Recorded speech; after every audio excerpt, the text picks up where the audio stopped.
Jangan sampai teman-teman stres apalagi dengar perkataan, oh iyalah asinya sedikit karena kurang makan, oh iyalah asinya sedikit karena kurang minum, oh iyalah asinya sedikit lalala, atau kenapa dikasih sufor anaknya, kenapa dikasih ini anaknya.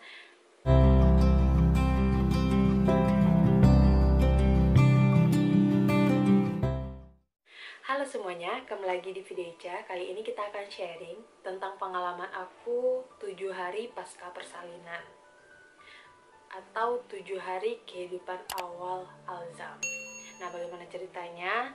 Tetap tonton video ini hingga selesai. Saat 7 hari awal kelahiran, pastikan anak kita mendapatkan imunisasi HB0 karena itu penting. Nah, lanjut cerita, aku lahiran di hari Rabu dan pulang ke rumah itu di hari Kamisnya. Dan untuk di hari Jumatnya aku minta tolong ke salah satu perawat di rumah sakit umum untuk memandikan Alzam. Dan juga aku minta tolong sekalian pijat relaksasi. Niatnya agar air susuku lebih tambah banyak. Nah, di hari Jumat itu Alzam dimandiin dan perawatnya menganjurkan untuk Alzam dijemur. Tapi sayangnya pada saat itu daerah Sumatera Barat khususnya itu masih kabut. Hari Jumat berlalu aman hingga sore hari. Di sore hari Alzam mulai nangis kencang. Gak tahu kenapa Alzam nangis kencang, aku kasih susu, tetap aja diam sebentar, habis itu tidur, nangis lagi, seperti itu.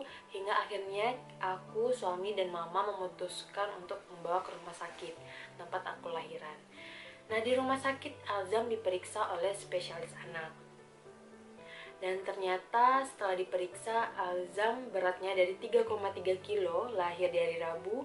Nah, pada hari Jumat itu beratnya sudah menjadi 3 kg, jadi turun 300 gram. Dokternya pun memperkirakan kalau Alzam itu kekurangan cairan.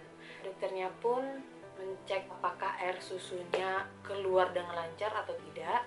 Dan ternyata mungkin pada saat itu belum terlalu lancar untuk keluarnya, sehingga dokter pun menganjurkan Alzam dikasih susu formula.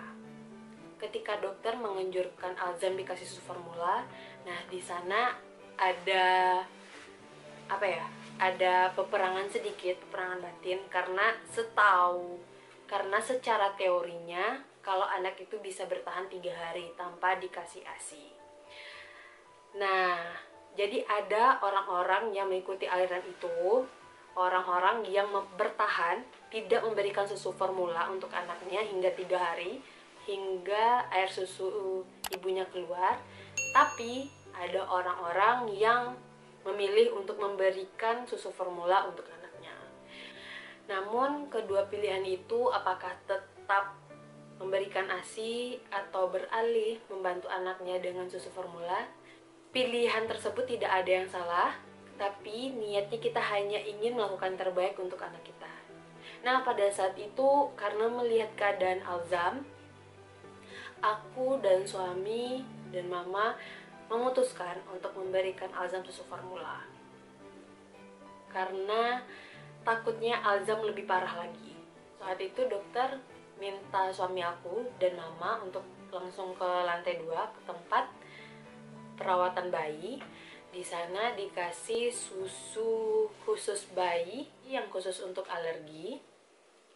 Karena kata dokternya jaga-jaga kalau Alzam alergi karena ada bawaan alergi dari aku. Karena di rumah sakit Alzam dicoba kasih susu dengan sendok, tapi Alzam nggak bisa, nggak mau minum dengan sendok, lalu diberikanlah dengan dot. Awalnya cukup susah untuk Alzam minum lewat dot, tapi lama-kelamaan Alzam pun terbiasa dan minum hingga susunya habis. Nah, setelah itu dokter pun menganjurkan untuk memberikan Alzam susu PH Pro. Nah, di saat itu kita langsung membeli susu PH Pro, itu BMT Morinaga yang PH Pro. Nah, hari Jumat hingga malam setelah diberikan susu formula, Alzam pun bisa tidur dengan nyenyak. Nah, keesokan harinya saat Alzam dimandikan, Kakak perawat pun bilang kalau Alzam itu udah kuning. Nah, dan sebaiknya langsung dibawa ke rumah sakit karena kuningnya itu udah sampai perut. Sebaiknya Alzam langsung dibawa ke rumah sakit. Setelah Alzam dimandikan, kita langsung ke rumah sakit. Alzam langsung dibawa ke IGD. Nah, di IGD diperiksa, ternyata kuning Alzam itu udah hampir sampai ke kaki. Dan berat Alzam pun di saat itu turun lagi menjadi 2,8 kg. Jadi dari hari Rabu hingga hari Sabtu berat Alzam itu turun 500 gram. Dan bisa dibilang itu Alzam sudah masuk kategori dehidrasi. Saat itu aku sangat sedih karena Alzam terkulai lemas. Dan aku merasa saat itu gagal karena nggak bisa kasih ASI untuk Alzam. Alzam diperiksa bilirubinnya, lalu diperiksa darah. Nah, setelah hasilnya keluar, Alzam pun dianjurkan untuk masuk ke ruang perinatologi. Di ruang perinatologi itu, Alzam dimasukkan ke dalam box yang ada sinar birunya. Aku lupa namanya apa itu, nanti aku cantumin. Nah, di sana Alzam itu 24 jam masuk ke sana. Dan karena Alzam sudah dikategorikan dehidrasi, maka Alzam dikasih infus. Oke, aku sedih sekali karena anak umur 3 hari udah dikasih infus, udah ditusuk-tusuk tangannya. Nah, di ruang perinatologi itu yang hanya boleh masuk adalah ibu. Jadi ibu bisa masuk dan merawat bayinya. Sedangkan untuk suami atau keluarga itu menunggu di luar, ada ruang khusus. Jadi aku di dalam bareng Alzam mengurusi segala kebutuhan Alzam apa. Jadi di sana aku juga merasa belajar. Aku belajar untuk mengurusi Alzam sendiri. Walaupun pada saat itu baru 3 hari, jadi aku nggak tahu gimana cara tukar popok, gimana cara bedong Alzam. Karena selama di rumah itu dibantuin sama mama. Di sana pun aku belajar dan dibantu oleh perawat di sana. Nah, dan Alzam pun di hari Minggunya itu sudah naik 100 gram. Dari beratnya 2,8 menjadi 2,9. Tapi Alzam belum bisa pulang karena Alzam harus dicek langsung oleh dokter spesialis anak. Sementara dokter spesialis anak tidak masuk ketika hari Minggu. Jadi kita harus nunggu di hari Senin. Jadi pengalaman aku selama di rumah sakit saat Alzam di ruang perinatologi itu sangat banyak. Selain aku belajar bagaimana cara mengurusi Alzam, dan aku pun terpacu untuk lebih sering pumping. Aku berusaha pumping setiap saat. Dan keluarga-keluarga pun menyupport aku dengan makanan, jadi bawain makanan segala macam. Banyak makanan yang aku konsumsi untuk menambah ASI. Yang pertama itu gulai jantung pisang, yang kedua sayur daun katuk, yang ketiga jus tomat, yang keempat almond, yang kelima jus daun katuk lagi, sampai aku minum obat Asifit. Yang kedua itu aku minum Domparidon. Dan suami aku pun alhamdulillah sangat support sekali. Setiap saat menanyain apa yang kamu butuhkan, apa yang kamu pingin makan. Dan suamiku pun langsung mencari apa yang aku pingin untuk aku merasa senang dan berharap agar ASIku juga lancar. Pada saat-saat itu peran suami dan keluarga sangat terasa bagi aku. Karena di saat itu aku juga merasa sangat sedih.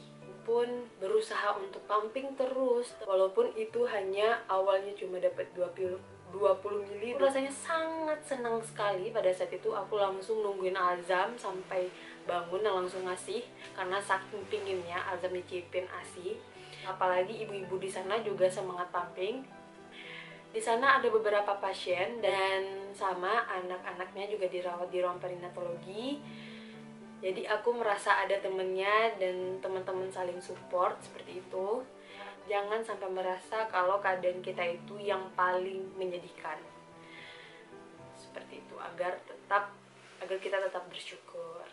Nah, di hari Seninnya dokter spesialis anak pun sudah masuk dan Alzam diperiksa. Alhamdulillah untuk kuningnya Alzam sudah tidak kuning, alhamdulillah, dan berat badannya sudah mulai naik lagi.